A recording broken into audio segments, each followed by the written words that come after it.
بسم الله الرحمن الرحيم الحمد لله والصلاة والسلام على رسول الله وعلى آله وأصحابه ومن والاه أما بعد السلام عليكم ورحمة الله وبركاته ودي أفريكا تي في ተከታታዮች እህት ወንድሞች አላህ ይጠብቃችሁ በያላችሁበት ፕሮግራማችን ዛሬም ይቀጥላል እንደተለመደው በአባወራ ዙሪያ እያወራን ነው አባወራ የቤቱ መሪ ኃላፊ ነውና ኃላፊነቱን ለመዋጣት ስተቶችን ይረም ያስተካክል ይሄ ማለት ብዙ ጊዜ በተደጋጋሚ ፕሮግራሞች ላይ እንዳየነው ጭራሽ ፍጹም ነው መሳሳት የለበትም ይያልን አይደለም ይሄንንም ክፍተት ተጠቅመን ሴቶች በወንዶች ላይ እንዳንሰለጥ አደራላለሁ ይሄን ብለዋል ሼክ ዑመርና ተሳስተሃል አንተ እንዲነህ እንድትሉ አይደለም ስተትን ለፉ አንተም ደግሞ ስተትን አስተካክል ለማለት ያክል ነው የዛሬው ስተት ብለን የምንቆጥረው እንደ ኪታብ ትልቅ ስተት የሚያደርገው ምንድነው አክሉ ማሊ ዘውጀቲ ቢልባጢል የሚስትም ገንዘብ ንብረት በባጢል በከንቱ ያለ ፍቃድ መብላት የሷን ገንዘብ ማጥፋት ይሄ በእስልምና የተወገዘ ትልቅ የሆነ ስተት ነው فمن الازواج من قد رق دينه وقلت مروءاته فتراه ياكل مال زوجته بالباطل ተወንዶች ውስጥ እንደው ወንድነት የማይሰማው ዲኑ ያነሰበት የሚስቱን ገንዘብ ምን ታመጣለች ይያለ በቀጥታም ሆነ በተዛዋዋሪ የሚያጠፋ በተለያየ መንገድ ነው ያንን አሁን እንዳልነው በቀጥታም ሆነ በተዛዋሪ ሲባል በተለያየ መንገድ ነው ሊያጠፋ የሚችለው ከዛ ውስጥ ምናልባት ባለቤቱን አበድሪ ብሎ ሊጠቀም ይችላል ብድሪ ይጠይቃል ግን የጠየቀው አሁን ተጇስ የሚወጣ ድረስ ነው ተጇ ተወጣ በኋላ በይ እንግዲህ ወይታ ግንቼ ጨርሼው በልተን ጨረስ ነው አብረን አጠፋ ነው ሁሉ የሚላለ እንዴ መጀመሪያኮ ማስተዳደር ያንተ ነው ታልፈቀደልህ በስተቀር ልገዝህ አንተም ሐቢቢ አትጨናነቅ ብላስ እስካልፈቀደልህ እስካልሰጠይህ ድረስ እኮ እና አፉስታላሊ ድረስ ሐቋን ታሁን በፊት ባየነው ትምርት ላይ ማብላት ማጠጣት ማሟላት ይወንድ ነው የትም ገብቶ የትም ወጥቶ እንጂ አንቺም እኔም አብረን የመሰረተው ትዳር ነውና ተባብረን ቤቱን በግዴታ ሊያዝ ነው አንቺም ግዴታ አለብሽ የሚባል ነገር የለም ተፈቀደ ማሻአላህ ሁለት አጅር ታገኝበታለች የአብዱላህ መስዑድ ባለቤት ነብዩ ሰለላሁ ዐለይሂ ወሰለምን ጠይቃ ለባለ በሰጥ ብላ ሁለት አጅር ታገኛለች አጅሩ ሰደቃ አጅሩ ሲላ ብለዋታል አው አንቺም እገጁ አትገጁ ማለት አይደለም ላኪን ግን አታሎ መውሰድ አይፈቀድም ምንም ሙበርር የለውም አብረን በልተናል ተተበደሩ በኋላ አይባልም ወይ አብረን ስራ እንክፈት በጋራ በገንዘብሽ እንስራበት ይልና በዛም በዚህም አታሎ ወይ ሙሉክልና ሲጪ ብሎ ስሙን ቀይሮ ባሉን ባለቤቱን ሜዳ ላይ የሚጥል ወንድ ሞልቷል ይሄ ወላሂ በእስልምና የተወገዘ ነው ነገ የቂያም ቀን ትከፍላታለችን ገንዘብ ምን ይሄ ብቻ አሁንማ የተለያዩ መንገዶች ተፈጥረዋል ባለቤቱን አረብ አገልኮ እዚህ ቁጭ ብሎ የሚቅምና እሷን የሚበዘብዝ ወሩበማ በሷ ገንዘብ በመትልከው ሚስታግብቶ ሌላ ሚስታግብቶ ሁለት ሶስት ማግባት በእስልምና ተፈቅዷል በሚል ማሞሃኛ ማለት ነው ያቺን ማስተዳደር እኮ የሱ ነው እንጂ የሱ ሚስት ነው እንደ የሱ ሚስት የምታስተዳድርለት በዚህም ቁጭ ብሎ የሚበዘብዝ ወንድ ግን ሞልቷል والله ይሄ ነገ የበላሃትን ገንዘብ ሁሉ እያንዳንዷ ተስራህ ትከፍላለህ አላህ ፊት መቅረብ አይቀርም ስራህ ታልሞላልህ የሷን ወንጀል ተሸክመህ ጀሃነም ትገባታለህ ነብዩ አለይሂ ሰላቱ ወሰለም እንዲያሉት ዲሃ ማለት እናንተ ጋር ማን ነው አሉ አይ እኛ ጋር ዲሃ ብር ወርቅ የሌለው ነው አሏቸው ነብዩና አለይሂ ሰላቱ አይደለም አሉ ዲሃ የሚባለው አሉ ይሄ ቀላል ነው ዛሬ ብር ወርቅ ባይኖርህ በተለያየ መንገድ ሰርተህ ማግኘት ትችላለህ ሰው ጋር ተጠግተህም ትኖራለህ አረ እንደው ለምኖም እኮ ማግኘት አለ ነገ አኺራ ግን አሉ ሶላት ሰግዶ ጾሙን ጾሞ ዘካውን አውጥቶ ሌላውም ኸይር ስራ ሰርቶ በቃ እኔ ጀነት ልገባ ነው ብሎ ታሰበ በኋላ ይመጣና አንዱ ገንዘቤን በልቶ ይላል ሌላኛው መጥቶኛ ይላል ሌላኛው ገድሎኛል ይላል ሌላኛው ሰርቦኛል ይላል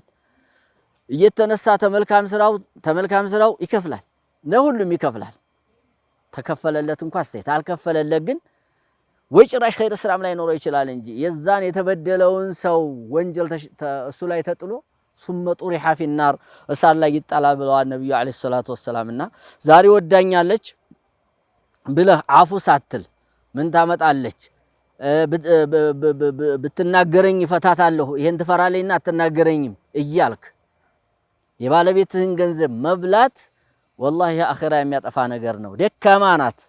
ነብዩ አለይሂ ሰላቱ ወሰላም በዚህ ላይ አደራ ብለውናል። ኢኒ ኡሐርጁ ሐቅ الضعيفين የሁለት ደካሞችን ሐቅ እኔ አደራ ላለሁኝ ወንጀሉን አጠፋው ሰው ላይ ነው የምጥለው አሉ።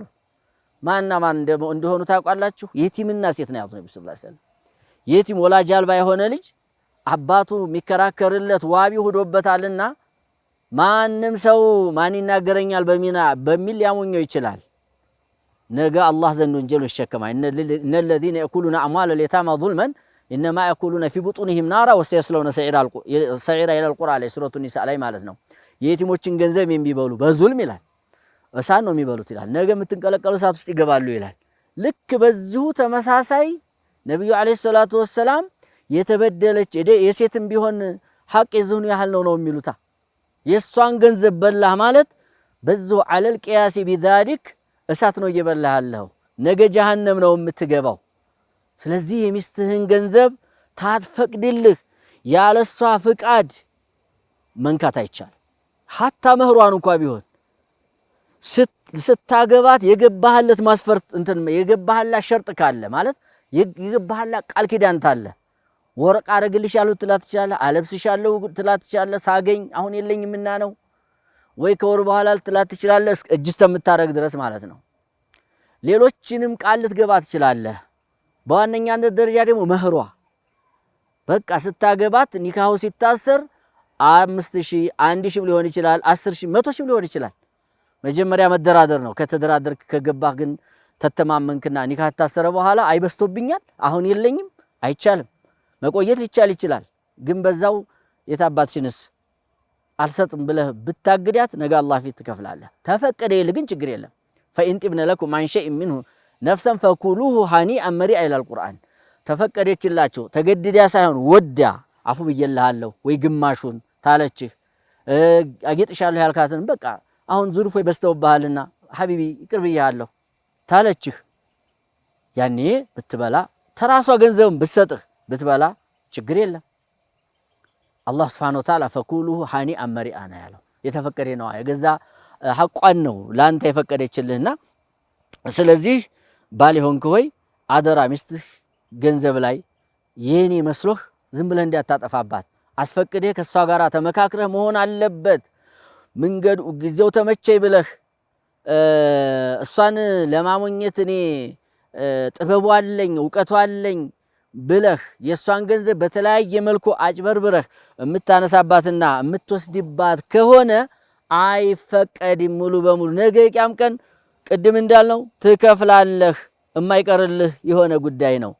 ቀለብ እዚሁ ጋር በጣም ጠበቅ አድርጌ ማውራት የምፈልገው በዚህ ስም ነውና ብዙ ደግሞ እየተታለለ ያለው ቅድም እንዳልነው አብረን ጨረስ ነው ቤት በላው እየተባለ የሷን ገንዘብ አጥፍቷል መልስ የሚለው ይሄ ስለሆነ ቀለብ አንተ ላይ ነው። በቃ አሟልተህ ያዝ። አፉ ታላለች በስተቀር ካላሟላህ የምትጠየቀው አንተ ነህ እንጂ እሷ አይደለችም። ስለዚህ ባለቤትህ ባልፈቀደችልህ ገንዘብ ላይ አደራ ገንዘቧን እንዳታጠፋ፣ ንክች እንዳታረግ፣ 5 ሳንቲም እንዳነካ። በቃ ያለሷ ፍቃድ አይሆንም።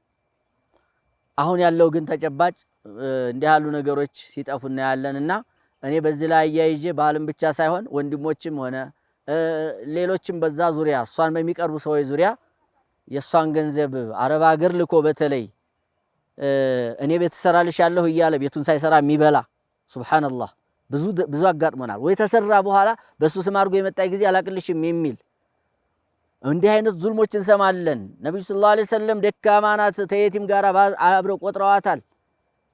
ስለዚህ የሷን ሐቅ መብላት ነገ ያስከፍላል። በዚህ ዙሪያ ያላችሁም ተጠንቀቁ ነው የምለው።